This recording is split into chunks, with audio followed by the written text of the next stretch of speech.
ప్రస్తుతము ఈ దేవాలయాన్ని కంచికామకోటి శ్యామ్ మందిర్, హనుమాన్ టెంపుల్, వీరభద్రస్వామి, నవగ్రహాలు, నాగదేవత, ఉమామహేశ్వర, గణపతి దేవాలయ సంయుక్తంగా దీన్ని పిలుస్తారు.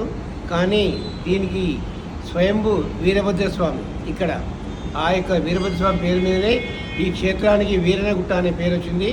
ఈ వీరనగుట్ట అనే పదాన్ని ఇప్పటికీ వాడుకలే ఉంది. ఈ దేవాలయంలో వీరభద్రుడు క్షేత్రపాలకుడు స్వయంభూగా వెలిచినాడు. ఈ దేవాలయము 1948 ప్రజాఘాట్ మూమెంట్లో ఆ యొక్క సర్దార్ వల్లభాయ్ పటేల్ పోలీస్ యాక్షన్ సమయంలో ఈ దేవాలయాన్ని ప్రభుత్వానికి వ్యాస్ కుటుంబీకులు అప్పచెప్పారు. ఆ తదుపరి ఈ దేవాలయాన్ని 1991 వరకు ఎండోమెంట్ సంరక్షణలో ఉండి దేవాలయము ఉండే. ఆ తదుపరి దాన్ని కంచికామకోటి పీఠంకు 99 సంవత్సరాలు డెవలప్మెంట్కు ఇచ్చారు. ఆ తర్వాత కంచికామకోటి పీఠం ఆధ్వర్యంలో దేవాలయం డెవలప్మెంట్ భాగంగా శ్యామ్ మందిర్ నిర్మాణం జరిగింది. గణపతి దేవాలయం ఉంది.